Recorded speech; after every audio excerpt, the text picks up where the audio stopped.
All right, this is the last video of what we would have covered in class on Tuesday, tomorrow. This last piece is over polynomial and rational inequalities, which is an inequality, so it has a greater than or a less than or greater than or equal to or a less than or equal to, but the problem that you're trying to solve either has a power of x squared or higher, or it has x's in a denominator, so that makes it rational. And there's some problems with trying to solve these because when you look at quadratics or rationals, a lot of time factors are involved. And saying something that's greater than 0 is fine if it's just x plus 2. That's really easy to check. But when it's x plus 2 times x minus 3 over x plus 5, the sign of that entire fraction is really dependent on each individual factor all being combined together. So we have to use something called the sign chart method to really solve these correctly and accurately. You can't use any of your tricks that we use for solving equations. Like we can't multiply to get rid of the fraction's denominator because it's no longer an equal sign, it's an inequality. And we can't use the factor theorem where it says, set each part equal to 0 and solve. We can't say set that greater than 0 or set that less than 0 and solve it, because one individual factor does not determine the entire sign of a whole side of that fraction or that polynomial. So you can't use a lot of the methods we used when we were solving equations because of those problems. So what we need to focus on is what are the steps to correctly solve both polynomial and rational inequalities. And the best way I can teach you is something called the sign chart method. So the steps are involved. This is for polynomials first, then we'll add in the idea of it being rational. Make sure your inequality has 0 on one side. And typically we'll want 0 on the right side because it makes more sense to say greater than 0 or less than 0. That thinks in our brain positive or negative. Then we'll find the real zeros or x-intercepts if they exist. This is, either by factoring or quadratic formula, see what those values are. We will use the numbers not to solve the final answer, but we do use them to solve the answer, but we're not using them as like x plus 1 is greater than 0. We're not setting it greater than 0 and solving it. We're going to use the value that makes each factor equal to 0 to break our number line up into regions or subintervals. And this is where we would use this sign chart idea. So you're going to take your little region that we've made. We're going to list out from negative infinity to infinity what our intervals are. And we're going to choose a test value in each individual interval. So that test value will be something we plug into our original problem, and we're going to test and see if it comes out positive or negative. And then that entire region would have a positive or negative sign then, because everything in the region should have the same sign. Then we'll multiply all of our signs together in the entire chart to see the overall sign of the interval. So we're testing for each factor, then we'll check for the entire side. And that will tell us if our statement for the original inequality is true or false. And any true intervals will be our solution. So we'll write those in interval notation using unions if necessary. So that's a lot of words. It's a lot easier to follow along if we do this with examples. So we're going to look at example number 1, which says solve the inequality and express the solution in terms of intervals whenever possible. So notice this is a quadratic because we have that x squared in it. So this is a polynomial for our for our inequality. So our first step here is going to be to get everything on one side and 0 on the other side. And I'm having trouble with my pen. Hang on just a second. I'm going to have to pause this and start it back over at this point. Sorry about that. The computer was not recognizing my tablet's pen. Okay, so this first one, I'm going to subtract that 4 over so that I get a 0 on the right side. So that's going to make that minus 21, less than or equal to 0. Then you do want to traditionally factor this like we normally would. So this is x minus 7 and x plus 3 multiplies to negative 21, but adds to negative 4. Now, normally we would say let's set everything equal to 0 and solve, but this is not an equal sign. This is a less than or equal to sign.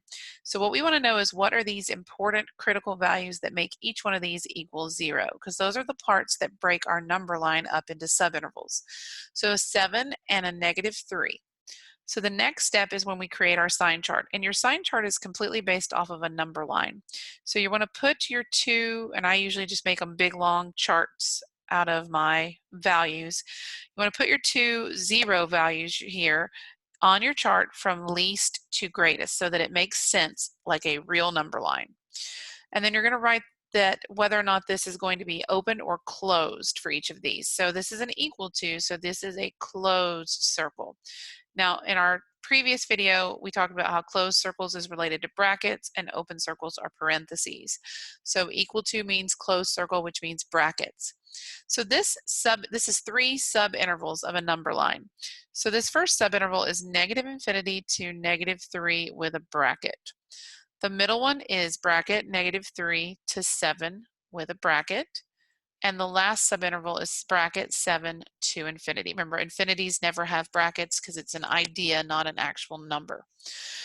The next thing you want to do after you've broken your chart into 3 or 4 subintervals, however many you have based on your number of zeros that we got here, we want to write what is going to be our test value for each of these regions. And I usually suggest putting a separator here so you don't mix in this part with your actual work. So when you pick a test value, you have to pick something in the subinterval. You can't pick -2 here because that's not in this region. -2 would be in the next region. So I'm going to pick -4. Anytime you go from negative to positive and 0 is not one of the endpoints, 0 is a good test value. And then I'm going to pick 8. Then you're going to write the factors that created the trinomial. And then I write one more row separator, and this is what my final answer should be, which is less than or equal to 0. So we're kind of reading this instead of left to right, we're reading top to bottom. And then this is either going to be a plus or a minus, depending on what this says. So since this is less than 0, we're looking for places where we are negative. That's the whole difference here. If this had been a greater than, I would have been looking for areas where the sign comes out positive. So you analyze this based on how this reads. This says all of this is less than 0, so that means negative. So then we plug this in. Now you can write actual numbers here, but that's not necessary. All we care about is the signs. So -4 minus 7 is -11, but the thing is it's a negative sign. -4 plus 3 is also a negative sign. 2 negatives multiplied together, because this is my box, make a positive. 0 minus 7 is a negative.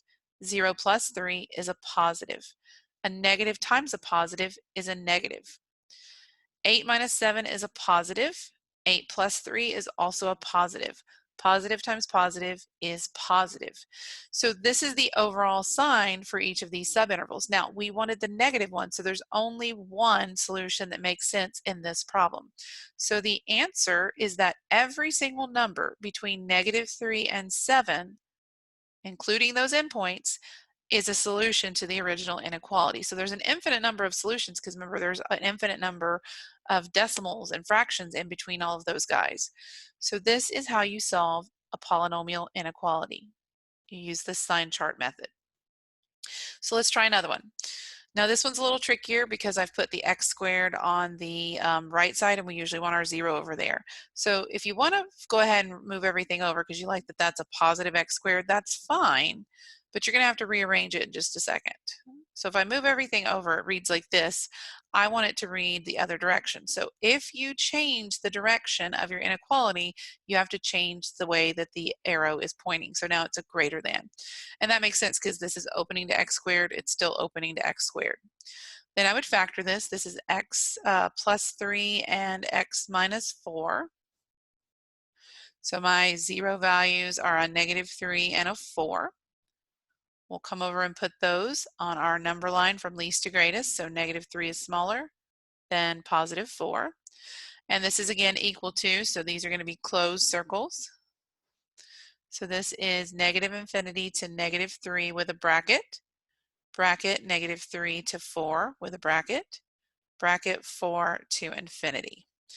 Test values, -4, 0, and 5. Remember, they have to be in your intervals. Factors were x plus 3 and x minus 4. And this time I'm looking for greater than or equal to 0, which means I want pluses for my final answer. Okay, so -4 plus 3 is a negative. -4 minus 4 is a negative. A negative times a negative is a positive. 0 plus 3 is a positive. 0 minus 4 is a negative. Positive times a negative is a negative. 5 plus 3 is positive. 5 minus 4 is also positive. Two positives multiplied together is a positive. So this time we get two solutions because we're looking for the pluses this time. And please don't misunderstand, this is not going to always be plus minus plus. Don't think that that's just a magical sign chart that always works. It's just that that's what worked for these specific cases. So it's not a coincidence, or it is a coincidence, I should say. It's not going to be a pattern that it's always plus, minus, plus. So then the answer, if you have two regions, you write with a union. So this is negative infinity to negative 3 with a bracket, unioned with 4 at the bracket to infinity. So there's my solution. So there's two different infinite subintervals that would work in that original inequality. And you can pick any number in either of those subintervals and plug it into the original inequality, and the statement should still be true. All right, we have one more of the polynomial ones, and then we're going to move into how does it change when it becomes rational. So for this one, I would move at 16 over first. And then factor this into x squared and x squared. And it's going to factor into a plus 16 and a minus 1. Being careful that this is perfect squares with a minus, so that one factors again. The other one is an imaginary solution set, so it's not going to give me any zeros to worry about, but I do still look at it when I talk about my factors. So x squared plus 16 is imaginary solutions, which have no place in our real number line. But this one gives me a -1, and this one gives me a +1. So when I put these on my number line, I have to put -1 first, then +1, and this time there's no equal to, so these are open circles. So that means this is negative infinity to -1, everything in parentheses, -1 to 1, parentheses, 1 to infinity, all parentheses. So my test values are going to be -2, 0, and 2. I do still include x squared plus 16 as a factor, even though it didn't give me any zeros. It is still part of the multiplication. But the interesting thing is, because it is squared and it's adding, it's going to be positive no matter what you plug into it, but we will still show that. So -2 squared is 4, plus 16 is a positive. -2 plus 1 is a negative. -2 minus 1 is a negative. Two negatives multiplied together is a positive. 0 squared plus 16 is positive. 0 plus 1 is positive. 0 minus 1 is negative. Two positives and a negative multiplied together is a negative. And then we get all three positives for the last one. And again, it is still coincidence that I'm getting plus, minus, plus. You'll see when we get to the rational inequalities that that's not a pattern that will always hold. So this is, again, less than. So we're looking for negatives. So there's only one solution in the middle. So -1 to 1. All right, so that's the polynomial inequalities. The only difference when you do rationals is now you're going to have x's in your denominator, and that does make some subtle changes. The process is very close and similar to the original, but I've put all the changes in bold so we can read through them. So it says make sure the inequality has a 0 on one side. So this is if you start out with x's in your denominator. So we probably need a common denominator to make that happen. That's one side difference. Find the real zeros, x-intercepts. So the zeros come from your numerator. So anytime you factor your numerator and you find all those things that make it equal to 0, those are the zeros. The second thing we have to consider when you're doing a rational is that there's also places where you don't want to equal 0. Anything that makes your denominator equal 0 is an undefined value. That's where, like x plus 2, if that's in your denominator, then -2 is an undefined value. We still want to note those because as we learn later on throughout the semester, graphing rationals, there's something interesting that happens at those specific values on the graph. So we're going to take all of our zeros, which are the things that make the numerator equal 0, and all of our undefined values, which are the things that make the denominator equal 0, and we're going to use those numbers to break our inequality up into its sub-regions or subintervals. We'll still use our sign chart. So we'll pick a test value in each interval. We'll list the factors that we had for top and bottom, determine the sign of each one, multiply all those together to see the overall sign. Now, even though there is a denominator here, multiplication and division have the same rules for signs. So that's why you can just say, I'm multiplying all the signs together. We'll write all the true intervals in the interval notation and using unions if there's more than one piece. Now, 9 is just an extra fact.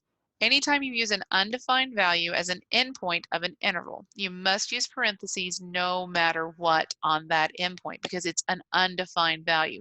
So even if you have an equal to in your original inequality, undefined values cannot be brackets. They have to be parentheses.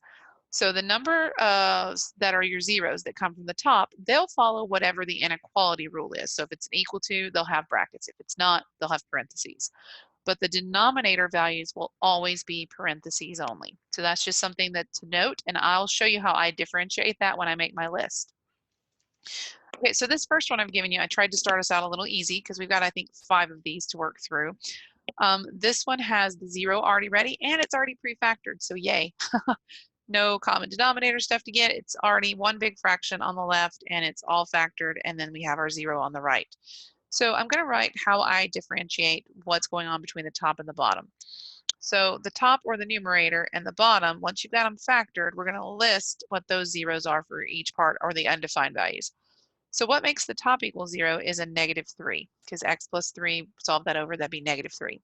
What makes the bottom equal 0 is we need a -4 for the first factor and a +4 for the second factor. Because we have this equal to, this top guy is going to get a bracket. Denominator values, no matter what, always get a parentheses. Okay? So then we're going to make our number line chart. And again, least to greatest. So -4 is actually the smallest of the 3 numbers.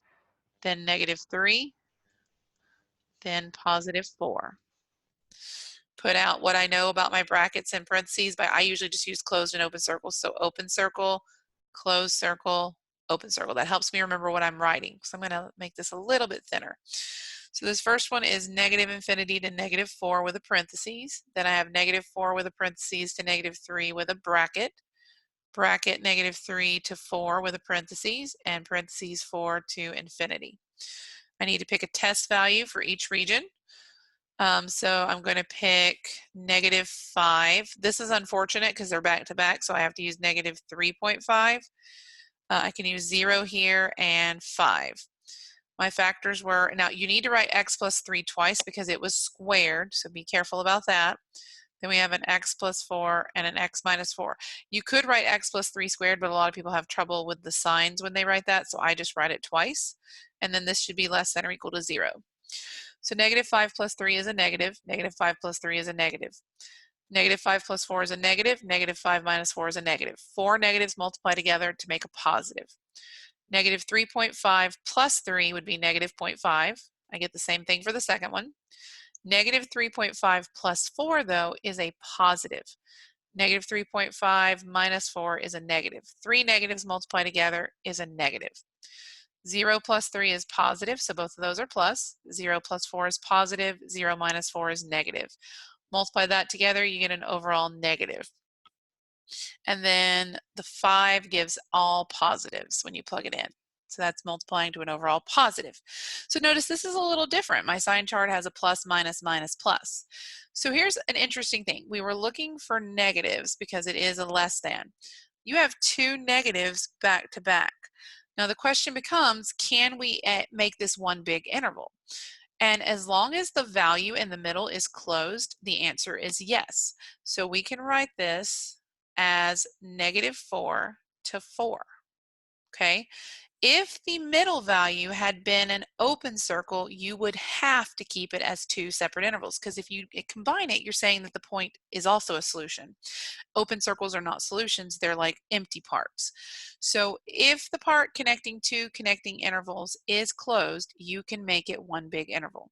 If it's open, you keep it as 2 separate ones with a union between them. So that's just the reason I like to put this example first, is it's an interesting discussion about how do I know when I can combine that interval or not. Okay, so let's look at B, which has also got 0 on the right side, but it's not pre-factored. So the bottom is perfect squares, so that's going to factor into 4 plus x and 4 minus x. So I get a top value of 2x equals 0 when x is 0. So 0 is the value that makes the top equal 0. The bottom is -4 and 4. And this is a less than. So that means this is all, these are already parentheses, but it's all going to be parentheses anytime it's a less than. So we would make our chart. We have -4, then 0, and then 4, all open circles. So -infinity to -4, -4 to 0, 0 to 4, and 4 to infinity. My test values are going to be -5, -2, +2, and 5. I need to plug this into 2x, 4 plus x, and 4 minus x, and I'm hoping for an overall less than 0 at the end.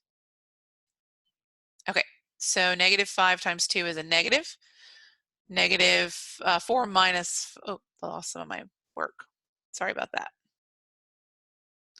It's because I'm at the end of a page. Okay, so 4 minus 5, because it's 4 plus a -5 would be a negative. 4, be careful on the last one. 4 minus a -5 is actually 4 plus 5, so that's a positive. Two negatives multiplied together make a positive. You don't really have to worry about the plus sign. You're really just counting the number of negatives that we have. -2 times 2 is going to be a negative.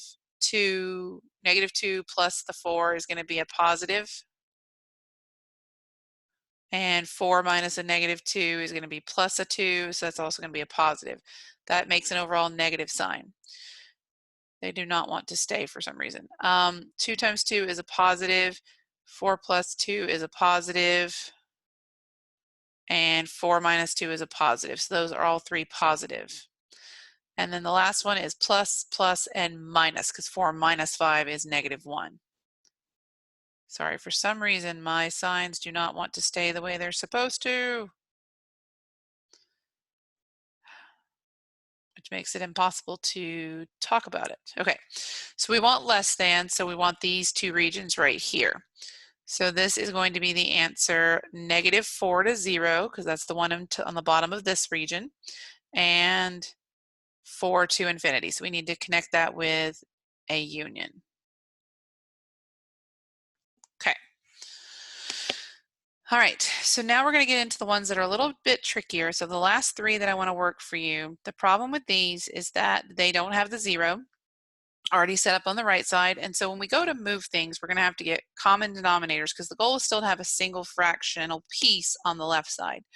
So if it's just a number, when you move it over, you're going to be subtracting it or adding it based on if the sign was positive or negative. And we're going to write it over 1. Then we're going to get a common denominator by multiplying this fraction by the 3x plus 5 on both top and bottom.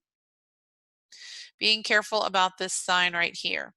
So this becomes x minus 2 minus 12x minus 20 all over 3x plus 5 less than or equal to 0, which makes this -11x minus 22 over 3x plus 5 less than or equal to 0. Okay, for the top, we have to set that equal to 0 to find our value, and we'll also have to do the same with the bottom. The bottom's a little easier. You would subtract 5 and divide by 3. I know you can pull a -11 out of the top, but that is actually going to hurt you in the long run, because if you forget to put the -11 in your sign chart when you check your factors, every single sign you do will be wrong. So it's better just to leave it like this and not pull out that GCF. So if I add 22 and then divide by -11, that'll be -2. So you would set that, if you need to see the work for that, set it equal to 0 and solve it to get this number. Now this is an equal to, so that means this guy is in a bracket because it will obey the sign. But remember, bottom ones are always in a parentheses. So the next question is, which one of those is smaller? Because we do have to write things in order from least to greatest. So -5 divided by 3 is -1 2/3. That's actually a little bit bigger than -2. So it's going to go to the right of it. Okay, and then this one was my bracket, so that's closed, and this one is open. So -infinity to -2 with a bracket, bracket -2 to -5/3 with a parentheses, parentheses -5/3 to infinity. So my test values are going to be negative, let's say 4. Right here, you're going to have to be careful. You might want to turn that into a decimal so you can pick, because you're going to have to pick a decimal because there's no number in between them that is nice. But I think that 5/3 was -1.666 repeating. So we could pick -1.8. That's slightly smaller than this one, but bigger than -2. And then I'm going to pick 0 for the last guy because it is a negative. And so if I go bigger, 0 works. My factors were -11x minus 22 and 3x plus 5. And this needs to be less than or equal to 0. So be careful when plugging into this type of problem with a negative, because you do have to do the multiplication. So negative 4 times negative 11 is 44. 44 minus 22 would be positive. Negative 4 times 3 is negative 12, plus 5 is going to stay negative. So multiply those two signs together, we are still negative. And again, you may want to use your calculator when testing some of these. So like I'm going to use it for the next one. 1.8 is negative times the negative 11 is 19.8 minus 22 is a negative. Then I also want to test it for this next part. So 1.8, which is negative, times 3 plus 5 is negative. So two negatives multiplied together make a positive. 0 times anything is 0, but we still have the negative 22 and a positive 5. So that multiplies to an overall negative. So these two regions are both less than 0, and remember the equal to is the bracket part. So my answer is negative infinity to negative 2 with a bracket, union with parentheses negative 3 or 5/3, comma, infinity. So there's my solution to this one. Okay, so if it was just a number to the right, you move it over, make it over 1, get the common denominator. So the next progression is then, okay, what happens if there are fractional pieces or binomials maybe on both denominators? So again, this is a positive fraction because there's no sign in front of it or no sign on the top. So we're assuming that when we move it over, we subtract it. So this would be 3, 5x plus 1 minus the 1 over x minus 3 greater than or equal to 0. To get a common denominator, we multiply each one by the other one's denominator. So you can kind of shorthand this if you're getting better at those. But remember, you do have both pieces in your new denominator. And you can't cancel these out because there's a minus between these. You need to work the top out. And this is still greater than or equal to 0. So this is 3x minus 9 minus 5x minus 1 over x minus 3, 5x plus 1, greater than or equal to 0. So my top value is a negative 2x minus a 10. Bottom two values are both, and I don't want to multiply them out. I want to keep them in factored form so that I can use them for my sign chart. Now the top value, again, I know I can pull out a negative 2, but it's actually going to make it harder to solve the problem. So if I think about solving that, that would be add 10 and then divide by negative 2. So the top value that would make it equal 0 is a negative 5. On the bottom, we have a 3 and a negative 1/5 because subtract 1 and divide by 5. So this top follows the rule of closed. So it is a bracket, but remember all denominators are always parentheses. So the smallest of these three is negative 5. The next smallest is the negative 1/5. And then the largest is the 3. There's a bracket on the first one and parentheses or open circles on the next two. So let's write out our interval notation. This is negative infinity to negative 5 bracket, bracket negative 5 to negative 1/5 parentheses, parentheses negative 1/5 to 3 parentheses, and parentheses 3 to infinity. Test values, I'm going to pick negative 6. Negative 2 is between these two guys and it's a nice number. 0 and let's say 4. I have negative 2x minus 10, x minus 3, 5x plus 1, all my factors, and then I want that to be greater than or equal to 0. So be careful when you multiply, especially with this negative 2. So negative 2 times negative 6 is 12, minus 10 would be positive 2. Negative 6 minus 3 is a negative. Negative 6 times 5 is negative 30, plus 1 would still be negative. Two negatives multiply to make a positive. Negative 2 times negative 2 would be positive 4, minus 10 is negative. Negative 2 minus 3 is negative.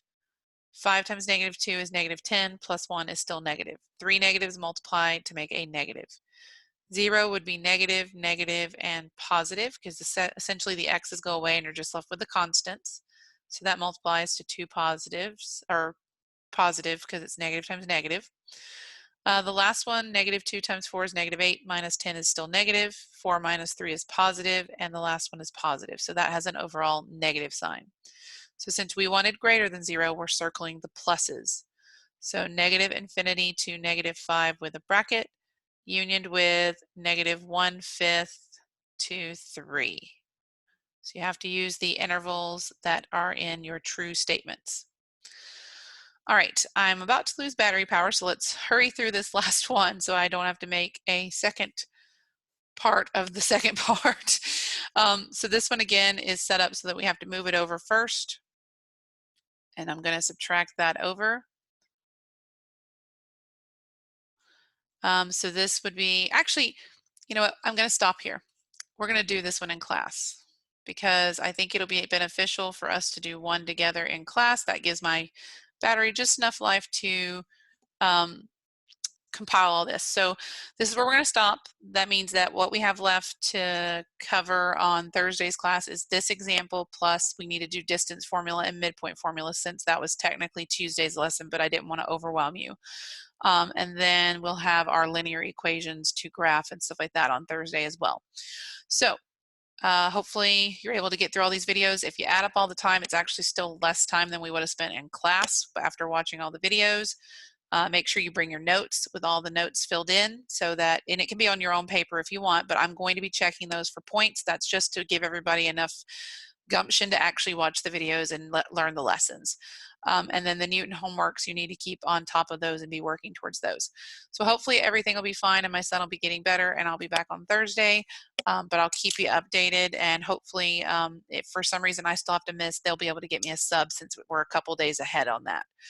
All right, so I hope everyone has a good evening and I will see you hopefully soon.